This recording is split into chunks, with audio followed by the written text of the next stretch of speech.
Hello, and welcome to I Know Dino, the Big Dinosaur Podcast, where we cover news, interviews, and discussions of all things dinosaur.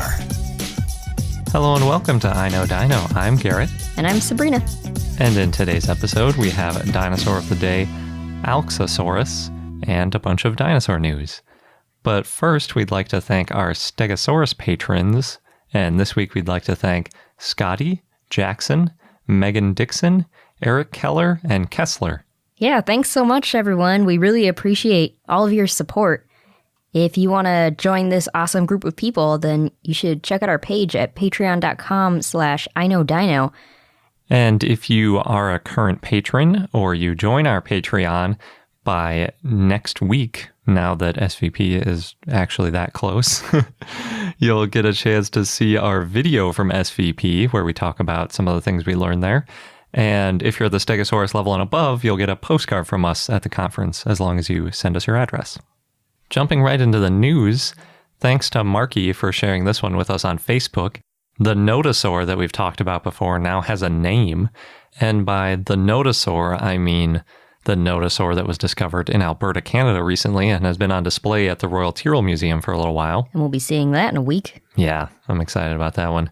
So they published an article in Current Biology, and by they I mean Caleb Brown and others, and they named it Borealopelta markmitchellii, and Borealopelta is northern shield, same root as the Aurora Borealis.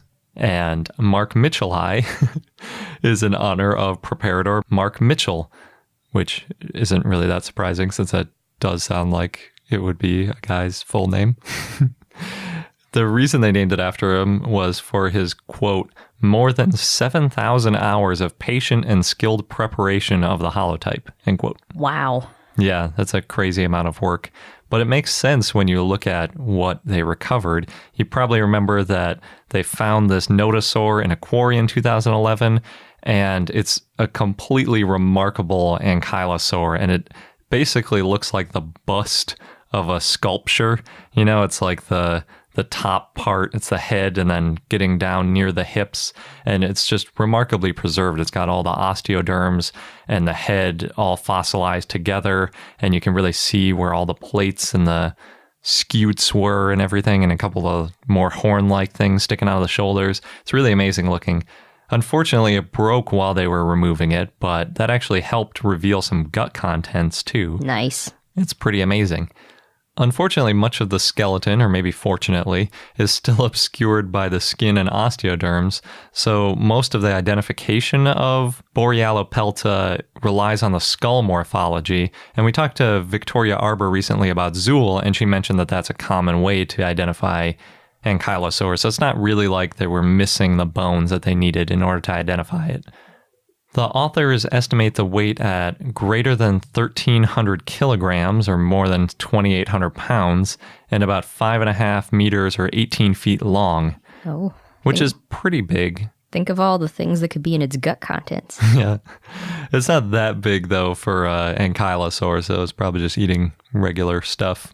And they think that it still had to camouflage despite being so big. And the reason is they found lighter pigment on the underside of Borealopelta, which indicates counter shading, and that's compared to a likely reddish-brown top side of it. And we talked about that a little bit more with other dinosaurs that have been found with preserved skin and potentially melanosomes, and how a lot of times they're darker on the top and lighter on the bottom, so that when the sun is shining on top of them, the sun kind of lightens up the top, and then it looks even if you're looking at it from the side, and that makes it a little bit harder to pick out from the background. Interesting. Yeah, so they think that since it had counter shading, that meant it had to blend in, which meant that it still had to kind of hide from predators. And apparently modern mammals, the biggest current herbivores on land, above 1,000 kilograms don't have counter shading because they don't have to hide from anything. And the predators aren't as large. Exactly. That's kind of what they're saying, is they had such huge predators back then that it still needed counter shading. And clearly it needed a tail club, but this is a nodosaur. And as you probably remember, nodosaurs don't have tail clubs. They're a group of ankylosaurs that don't have tail clubs. So clearly because you want it to have a tail club, because it's your coloring, so yeah, it can't quite be your favorite dinosaur. No, it can't. Zool might be, though. That was pretty awesome. Especially if it turned out that Zool was red or orange. Yeah, that helps. So, if you're wondering, based on its skull, it's most closely related to Uropelta and Pawpawsaurus.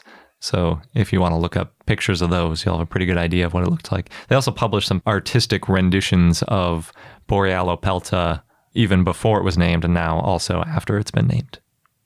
Another dinosaur, which is super awesome that now has a name, is the Titanosaur at the American Museum of Natural History. And it was published in the Proceedings of the Royal Society B by Jose L. Carballido and others. So I don't know if the Titanosaur still has its Tumbler account, or when they first unveiled it, talked to the whale, but they'd have to change its name. Yeah, I noticed on their website, I checked, and they still haven't updated that, so it still just says the Titanosaur. That is what it's famous for now. Yeah, and I'm guessing they'll update it soon. So the real name, the official name now, is Patagotitan maiorum, and Patagotitan refers to Patagonia, as well as Titan for giant, or, like all the other titanosaurs that have Titan in the name. When I hear it, I think Patagogo Titan or something like that. Like Inspector Gadget. Oh, yeah, that could be what I'm thinking of. And then the maiorum refers to the Mayo family, quote, for their hospitality during field work at the La Flecha Ranch. So that must have been some really good hospitality to get the species named after them. Yeah. Well, they were probably there a while to excavate. True, yeah. I think they said it took about a year when we saw the documentary about it, so. That's quite the hospitality. Yeah. You might have seen a picture of the researchers laying down next to the enormous femur that's actually taller than them, and it's taller than anyone because it's about 8 feet long. Unless you're a giant. Yeah, I don't think there's anyone who's been taller than 8 feet, is there? I have no idea. Okay. It's estimated to be 69 tons and 120 feet, or about 37 meters long, and it might be the biggest ever. It's hard to say because the weight estimate has a plus or minus 17 ton standard error. So it could be the biggest, it could be like the 10th biggest. Yeah, not everybody agrees. And actually, Greg posted on our Facebook a link about this. Sauropod Vertebra Picture of the Week had a post called Don't Believe the Hype. Patagotitan was not bigger than Argentinosaurus, so... Yeah, they're really just like the same to any kind of margin of error, because Argentinosaurus has kind of a similar standard error. It even has less bones known, so you can't really say how much these things weighed, and there's always a big overlap in the weight estimates. So picking out which one is the heaviest is like, it could be any of them, basically. And it's funny that you mentioned Argentinosaurus, because that's actually its closest known relative based on the phylogenetic parsimony.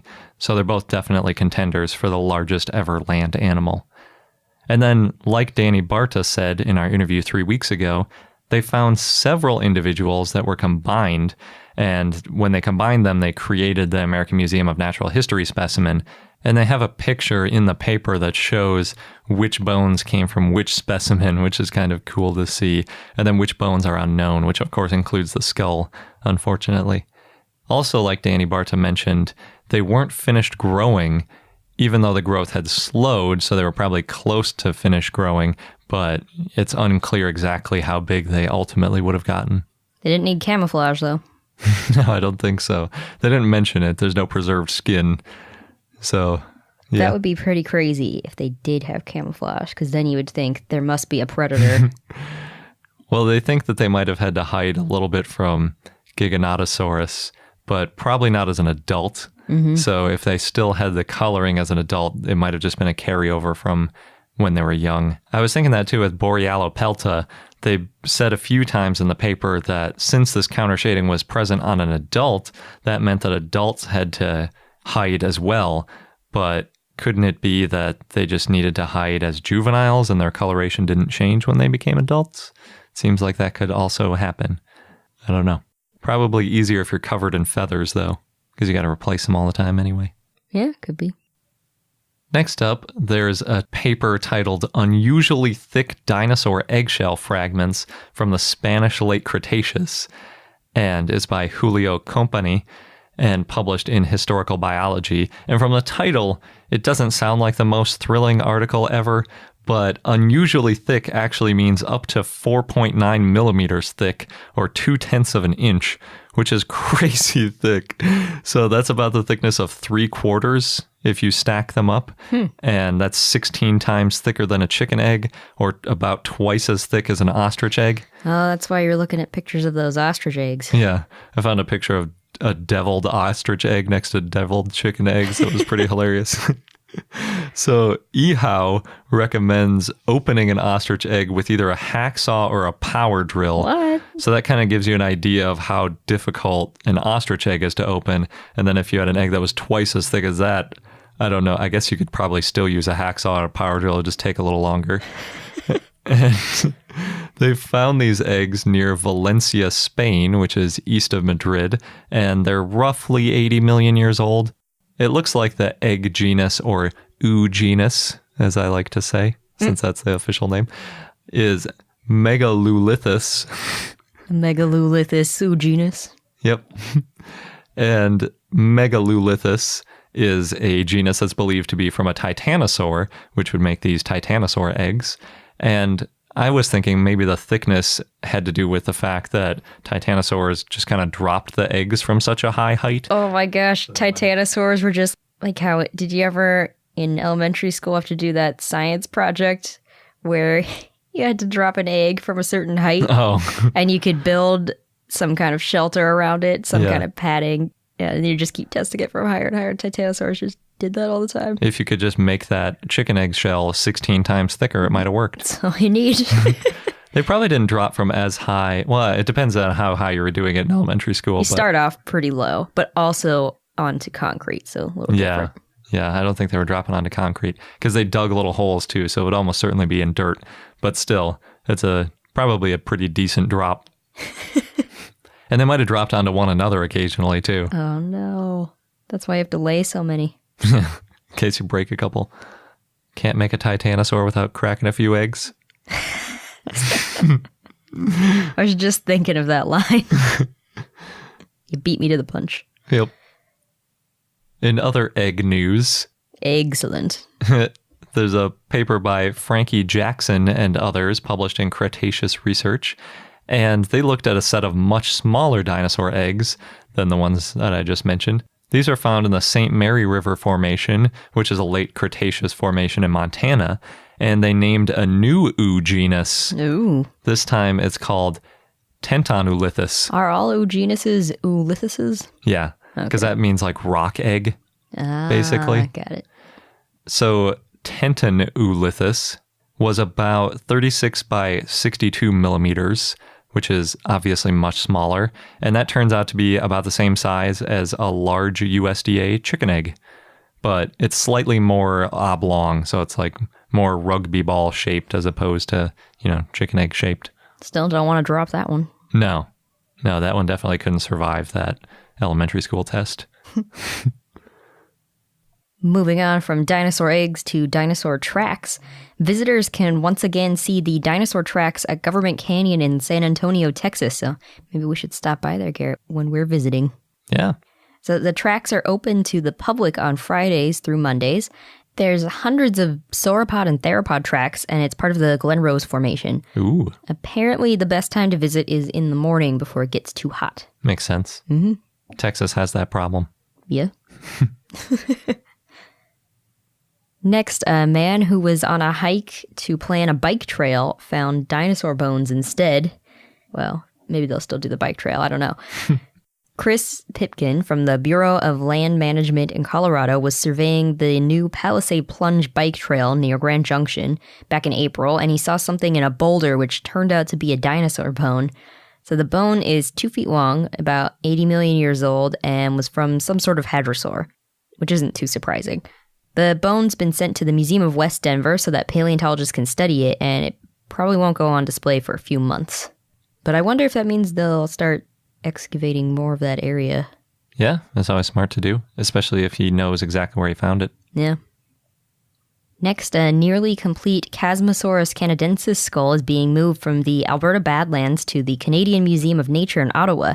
The skull's about 6 feet long and weighs about 1 ton, and it's taken 2 years to excavate. Jordan Mallon and his team found the skull back in 2015. And the skull, they're going to put it in a net and then take it via helicopter to the Royal Tyrrell Museum, where they'll pack it and then ship it to Ottawa. And then it'll be put on display, hopefully in October. Cool. That's pretty quick. Yeah, those ceratopsian skulls are just so enormous. You forget how big they are. You think about these other dinosaurs that have heads kind of like our heads, where like the whole thing has function to it. And it's not just like a giant defensive shield or display structure. I remember when John Scannella mentioned that a Torosaurus is like the size of a car, just its head. I think he said Triceratops. Oh, true. Yeah. Because he would say Triceratops. Yeah. An adult Triceratops. Mature. Yeah. Yeah, it sounds like it's a bit risky to carry it via helicopter, too. Yeah. But, you know, they put it in plaster and all that kind of stuff. And I think they have to wait for the right weather conditions, too. yeah, it makes sense. Next, the Tumbler Ridge Museum Foundation and the Peace Region Paleontology Research Center has received funding from the British Columbia Canada 150, celebrating BC communities and their contributions to Canada program. Mouthful. But it's good news. So it sounds like they're going to be using that funding to store all of their 3D replicas of fossils and 3D digital models of dinosaur tracks. And they'll continue working with paleontologists from around the world to expand their digital collection. So it's good work. Nice. Something not so nice. So recently, vandals decapitated 3 raptor replicas at Canberra's National Dinosaur Museum in Australia. So the raptors were outside the museum, but surrounded by a meter-high fence, and police called the vandals quote-unquote idiots. They used either a hacksaw or angle grinder to cut off the heads. Jeez. I know, only do that for ostrich eggs. But the museum said that if they got the heads back in one piece, they could repair the dinosaurs, but I haven't heard anything about any returns. Hopefully they do. Apparently, August 2nd was Dinosaurs Day. Can't believe we missed that. But anyway, to celebrate, World Wrestling Entertainment posted photos of their wrestlers fighting dinosaurs, photoshopped, of course. Not everyone liked the photos. There's some people who posted that the WWE should delete their Twitter, but I enjoyed looking at the photos. There's images of wrestlers winning a fight against a Triceratops, which the Triceratops is on its back, kicking a Stegosaurus, jumping onto an Ankylosaurus, going against some sort of sauropod, and the sauropod is rearing. And because you can't have all photos where the wrestlers are winning, there are several of wrestlers being beaten by various theropods. Yeah. The idea of wrestling a dinosaur is kind of goofy. Like, it almost makes sense with an ankylosaur or something. Although trying to flip over even like 1,800 pounds wouldn't probably be feasible. No, I don't think a wrestler would ever win. No. Unless it was a baby. Yeah. And then with like a theropod with their bone crushing and or just like flesh ripping teeth. Yeah. It's not going to wrestle with you. It's just going to chew you to death almost immediately. And that's why it's photoshopped. Yeah, And also, those dinosaurs are extinct. True. Next, Marvel Comics celebrated Jack King Kirby's 100th birthday this month by commemorating his series Devil Dinosaur. The comic's about a distant past with a humanoid named Moon Boy who befriends a large red T-Rex-like dinosaur, and they fight together in Time Hop. And apparently there were only 9 issues in 1978, but it's influenced a lot of modern comics, and of course, now there's Moon Girl in Devil Dinosaur, which we've talked about a few times. It's got a whole spin-off. I don't think it's a spin-off. I think it was a reboot, and then they changed Moon Boy to Moon Girl. Oh, okay. Luna is her name, yeah. In more Marvel news, they're adding more dinosaurs to their comics, at least to some of their issues. The latest one we've heard about is The Unbeatable Squirrel Girl, which is about Doreen Green, who has all the powers of a squirrel. And in a recent issue, number 23, Doreen and her roommate Nancy take a trip to Savage Land, where they have to repair, quote, the prehistoric environment's alien technology with a group of other programmers, end quote. And apparently there's a lot of pages with dinosaurs, and Doreen ignores the dangers in her own land to help out the dinosaurs. Well, that's pretty cool. Hopefully there's more dinosaurs in future issues.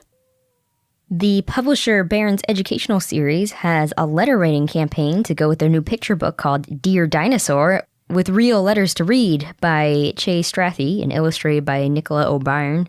The book is about a boy, Max, who becomes pen pals with a T-Rex that's on display at a local museum. And Barron is hosting letter writing events across the U.S. where kids can write notes to the T-Rex in the book. Each letter is going to get a personalized response signed by the T-Rex, but really written by the publicity team. And so far, they've had events in San Antonio, Texas, and Tulsa, Oklahoma, with 6 more events being planned. Interesting. Yeah, sounds pretty fun. I recently found out about a new series called What's So Special About Dinosaurs, and author and dinosaur enthusiast Nikki D works with paleontologist Dean R. Lomax and illustrators Ian Durneen, Scott Hartman, Dr. Ron Blakey, and Nobimichi Tamura to create these books. And so far there's 9 books. One's about the Bone Wars, and then there's books about Megalosaurus, Triceratops, Diplodocus, and others. And they've got more planned to come out in March of 2018. Velociraptor, Spinosaurus, Brachiosaurus, and Maiasaur. And the book's meant for kids.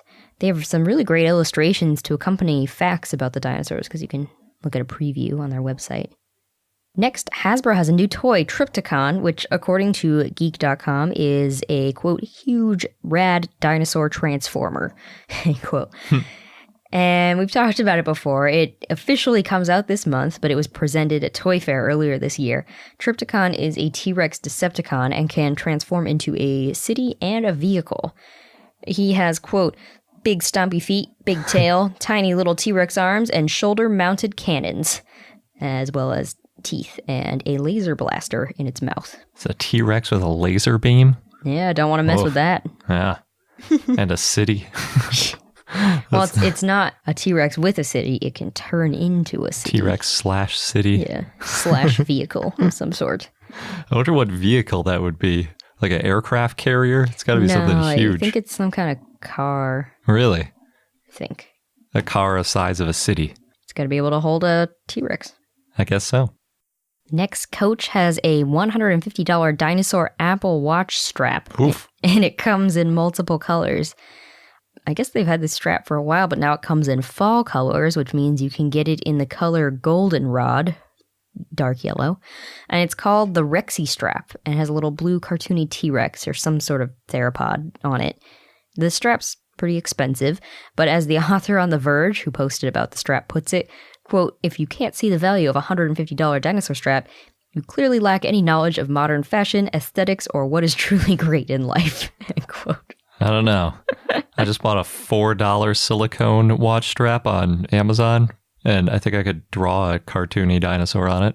Oh, well then you and the author disagree. Yes. I think $150 is how much my watch is worth. I wouldn't want to buy a strap that's like half the value of it. That's fair. Daily Dot shared about a dinosaur phone stand, which you can buy at Amazon for about $7. And it's a green, high-grade silica gel sauropod that can hold most smartphones. And Daily Dot does mistakenly refer to it as a, quote, cute predator prop, but it is still very useful. Actually, I got one as a Christmas gift from my sister-in-law, Lauren, and I use it almost every night. Yeah, it's cool. I like it. And handy. It works in portrait and landscape, I think. I've only tried landscape. I think the picture shows it in portrait. It probably depends on your phone, though. Yeah, it could be. Next up, Saurian is out in early access. Woo! We've been waiting. Yep. Yes, we have. We're not the only ones. It costs $20, and it's still very early in development. So you might remember we've done a couple of interviews with the team, and ultimately you'll be able to play as Dakotaraptor, Triceratops, Pachycephalosaurus, and T-Rex, and then later Anzu and Ankylosaurus will be added. Oh, Ankylosaurus. Yeah, those were the two that won the voting. I remember competition. Anzu. I didn't remember Ankylosaurus. How could you forget I'm Ankylosaurus? Sorry. Ooh, how could I? How dare you? Wasn't orange enough. It is orange, actually. Oh, darn. So all you can play as now is Dakotaraptor, and you start as a baby, as you will with all of the animals. And you can either decide to stick with a parent. When you are born, there are two parents right next to you, and they both kind of run off in different directions immediately. Sad. Yeah. But since there are little pop-ups in the corner that kind of give you hints about what dinosaur life is like and sort of suggestions. And it says, since Dakota raptors are good parents, you can stay near them and they won't attack you while you're still young. That's what it means to be a good parent. Yeah. Now, they don't actually try to stay near you at all. Maybe in future updates, the parents will actually try to protect you a little bit. That would be nice. But I'm not holding my breath.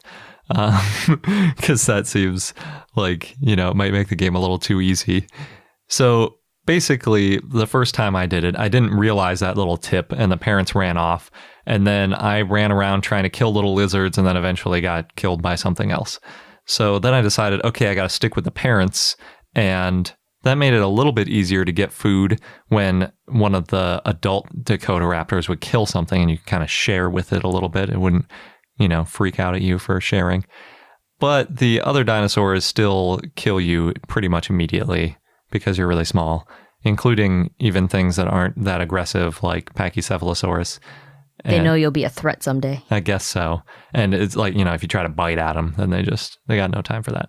And that's probably realistic because, like you say, you're sort of a threat. But the animation isn't really quite there yet on some of the killing things. So sometimes it's like, you die, but it's like it barely even turns around and you're like, oh, that was kind of anticlimactic.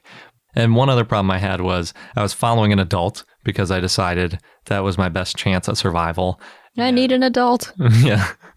And it got stuck in a river. It was just kind of like swimming in circles. So I tried to nudge it and then it just immediately killed me for nudging it. Oh. So yeah, that wasn't great. And then another time I was sticking with the adult, all it did was eat little lizards all over the place. And so you can't share those with it. So then I died of hunger. You can make it up one age level without eating at all. And you'll be like mostly starved to death by the time you level up. But it's possible. The problem is once you level up, it looked like, because it gave me a little tip about how you could jump on things and kill them now. I was trying to kill a Pachycephalosaurus, but it would walk faster than I could because I was like, all gimpy from dying. And then I died while like trying to track down this Pachycephalosaurus. That's pretty realistic. Yeah. In order to play the game right now, you need a really powerful computer. I recently upgraded our computer for VR and it still chugs a little bit, especially at like dawn and dusk when the shadows are moving a lot. You have to pay a lot of attention to how much water and food you have. And you also have a gauge for stamina and thirst. The stamina one's also really important because that's what goes down when you run and jump. So if you're trying to keep up with your parent, because they go super fast, you're basically like chasing them like, no, don't leave me. Because they just kind of like randomly run all over the place until they get stuck on trees and things like that. And then you can catch up. You have to like pay attention to this because if you wear your stamina all the way down, then you have to stop and rest for a little while and it can be hard to catch up. Luckily, the Dakota raptors have white heads, which makes them a little bit easier to pick out in the forest, but they're still kind of hard to spot. You can also save the game, which uses some water and food and then skips ahead 8 hours. And watching other dinosaurs is really fun because sometimes they interact and like fight each other. There's a big, I think Sarcosuchus or some kind of big alligator type thing that sometimes attacks some of the dinosaurs, so that's kind of fun. They'll battle a little bit. And it has this really fun game mechanic, which is a smell indicator. So you press the smell button, and then these little like pheromone clouds pop up all over the place so that you can see where like predators or potential prey are. And that helps you kind of track them down. It worked really well the first time I played it, and then I got an update, which improved a lot of things about the game. So they're obviously working on it pretty hard right now. But it made the smell indicator stop working for me, which made it super hard to hunt because I was looking for these little tiny lizards that are hiding in the brush. And without the smell indicator, you lose track of them really quickly. The thing I enjoy the most about the game is definitely knowing that with all the research that went into it, when I'm exploring this environment as a dinosaur, it's a super realistic version of what Hell Creek was like at the time. That we know of. Yeah, but I mean, that's our best known interpretation, what the science, the current state of the science. Because usually when I'm playing a game, you kind of wonder like, oh, is that the kind of tree you'd have there? You know, it looks a little bit dry. Why is it so deserty? I thought it was more of a forest. But this is like, they put so much effort into that you're really kind of experiencing what it was like to be a dinosaur back then. Plus, you're playing as a dinosaur, which is awesome. Usually, there are these like survival games where you'll play as a human in sort of a dinosaur-ish place, but you're still playing as a human, so it's a whole different feel to it. It's probably why they have so many fans. Yeah, I think so. The full game is probably still a year or two out, so if you haven't already backed the project, you might want to wait, since it seems like the main reason they released it when they did was to meet their deadline of Q2 2017, which they actually did end up missing by a month. But it's fun to be able to play something, especially if you paid for it a long time ago and you were expecting to get it by now. So I'm glad that they released it, but it's not really a finished product yet, and there's still multiplayer and VR and all these other dinosaurs and things that they have to add. So if you're waiting for one of those specific features, then you should probably just wait to buy it. One thing I was really surprised about and really enjoyed was the fact that the controller support is basically flawless. So I like to play on a TV with a controller, and it worked great because I guess they put a lot of effort into making sure both keyboard and mouse as well as controller work well. So that's cool. Pretty cool, yeah. Next, thanks to Chris for sharing this awesome video with us on Facebook. It's from Robot Chicken, and they put together different dinosaur clips from different parts of the show. And we'll have the full link in our show notes. But we want to play at least my favorite one. I don't know which one's Sabrina's favorite. I don't think it's the same. Which one's your favorite? You play yours first. Okay. The Velociraptor cages are open! They're the most dangerous dinosaurs of all. They attack in coordinated formations. My God, where did they learn that? And a 5, 6, 7, 8. First Velociraptor. Good. Second Velociraptor. Yes. Third Velociraptor. Just Third hands. Velociraptor. Third Velociraptor. Oh, is that me? Yes, Crystal. You were late again. Can someone get me a petrified mosquito with the DNA of a dinosaur with some rhythm? I'll learn it. Yeah, you better. Oh, and Bartholomew, save some park engineer for the rest of us. Do you want to be fed to a T-Rex? Because you look like a cow. Why are you so mean? Oh, I mean? Good one, Crystal. Clever girl. Yeah, my favorite part of that is that sarcastic clever girl with the slow clap. Good. That's definitely the best. I like the one with Robbie Sinclair from Dinosaurs. Oh yeah, that's a really short one. Yeah. They like clone a dinosaur and it turns out to be Robbie from Dinosaurs. These are even better when you see the images that accompany it. So. Yeah, this one's pretty easy to imagine what's going on, like dinosaurs jumping out. Clever girl. Yeah. Yep. So if you want to watch these videos, check out the link in our show notes. And just FYI, Robot Chicken is rated 16 and up. So if you're watching with kids, do it at your discretion. And real quickly, I just want to mention that Daniel also shared with us on Facebook that Dino Hunt is now available on Netflix in the UK. And it's definitely worth watching. We watched it a while ago, and it's a really good series about dinosaurs and real paleontologists doing work. Easy to binge. Yep. I think it's only 4 episodes, so It goes quick. You could do it on a weeknight. And as a quick reminder, before we get into the dinosaur of the day, we're headed to SVP in 7 days. August 23rd. Or at least, well, we're really heading there in 5 days, but SVP is starting in 7 days. And we really appreciate any help you can give us to help pay for the trip.